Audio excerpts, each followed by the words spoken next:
بسم اللہ الرحمن الرحیم۔ السلام علیکم۔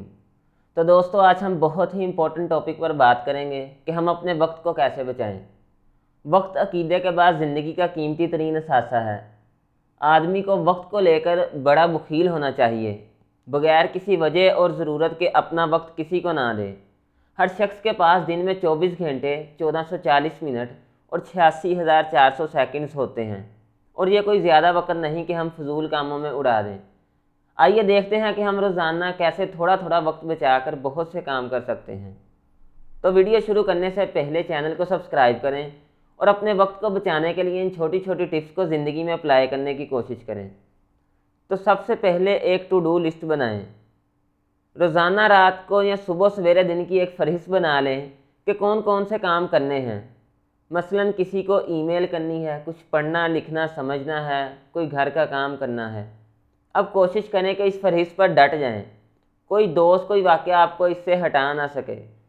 طوفان ہو یا بارش، ہڑتال ہو یا چھٹی، آپ نے اپنے کام کرنے ہیں۔ آپ دیکھیں گے کہ کیسے آہستہ آہستہ آپ کے کاموں کی فہرست اور ان کو وقت پر کرنے کی استعداد میں بہتری آئے گی، اور آپ ایک عام آدمی کی نسبت 4 گنا کام کر سکیں گے۔ نمبر 2، چھوٹا رکھ لیں۔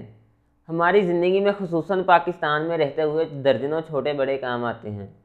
مثلاً بجلی کا بل جمع کروانا ایک کام ہے، انٹرنیٹ نہ چلنے کی شکایت درج کروانا، گاڑی میں پیٹرول ڈلوانا، پارکنگ ڈھونڈنا، فوٹو کاپی کروانا، گھر کی گروسری لانا، کپڑے استری کرنا وغیرہ وغیرہ۔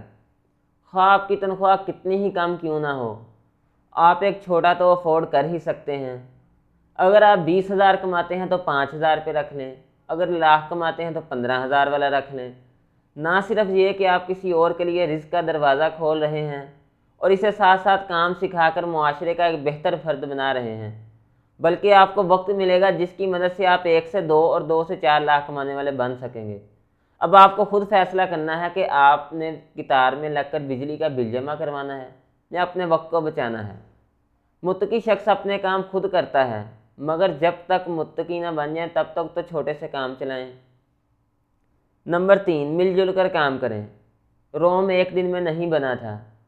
آپ بھی اکیلے دنیا چھوڑ اپنی خود کی زندگی کا بوجھ نہیں اٹھا سکتے۔ بہت سے کام ہم مل جل کر سکتے ہیں۔ دیکھیں کہ کن کاموں میں آپ اپنی بیگم، بچوں، گھر والوں، دوست احباب اور آفس کولیگز کو شامل کر سکتے ہیں۔ انہیں بڑا بنا دیں، خود چھوٹے بن جائیں۔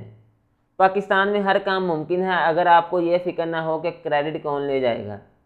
اپنے کام دوسروں کے حوالے کرنے کا ہنر سیکھیں، بہت زیادہ کام آسانی سے ہو جائیں گے۔ نمبر 4، بال چھوٹے رکھیں۔ نہ تو روزانہ کنگھا کرنے میں وقت برباد ہوگا، نہ شیمپو میں۔ ہفتے میں 2 بار استعمال کریں تو بھی کافی ہے۔ آدمی آسانی سے 7 منٹ میں نہا سکتا ہے۔ وقت کو نوٹ کریں اور اس درد سے خرچ کریں جیسا کہ آپ پیسے کو خرچ کرتے ہیں۔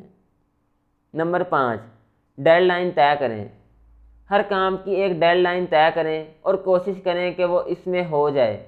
مثلاً اگر آپ کو آج کوئی آرٹیکل یا کوئی اسائنمنٹ لکھنی ہے اور اگر آپ کا کوئی دوست آ گیا ہے چلو باہر گھومنے چلیں، تو اس سے معافی مانگ لیں کہ ڈیڈ لائن نکل جائے گی۔ نمبر 6، انتظار کو کارآمد بنائیں۔ ایک عام آدمی زندگی میں کوئی 3 سال انتظار میں گزار دیتا ہے۔ مثلاً اسکول کی چھٹی کا انتظار، بس کا، ٹرین کا، جہاز کا انتظار، بیگم کا بیوٹی پارلر سے نکلنے کا انتظار، بچوں کی شاپنگ سے واپسی کا انتظار، ڈاکٹر کا انتظار۔ آپ ایک عدد کتاب ہمیشہ ساتھ رکھیں۔ کم از کم آپ کی زندگی میں 3 سال کی پڑھائی تو بڑھ ہی جائے گی۔ نمبر 7، دوستوں کو خدا حافظ کہہ دیں۔ کام کرنے کی عمر میں صرف 2 قسم کے دوست ہونے چاہیے، جن سے آپ سیکھ سکیں، آپ کے استاد، یا جن کو آپ سکھا سکیں، آپ کے دوست۔ باقی سب کو بڑھاپے تک کے لیے خدا حافظ کہہ دیں۔ نمبر 8، ٹی وی بند کر دیں۔ اس منحوس اور وقت کے ضیاع کی سب سے بڑی مشین کو گھر سے نکال دیں۔ ایسی کوئی خبر جو آپ تک پہنچنا ضروری ہے، آپ تک کہیں نہ کہیں سے پہنچ ہی جائے گی۔ نمبر 9، اللہ سے ڈریں۔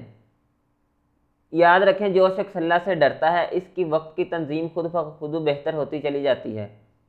ٹائم مینجمنٹ کے لیے اللہ کے ڈر سے بہتر شے اور کوئی نہیں۔ امید ہے یہ ویڈیو آپ کے لیے فائدہ مند ثابت ہوگی۔ اللہ تعالی ہم سب کو وقت کو بہتر طور پر گزارنے کا ہنر سکھائے۔ تو آج کے لیے بس اتنا ہی۔ اپنا خیال رکھیے گا۔ اللہ حافظ۔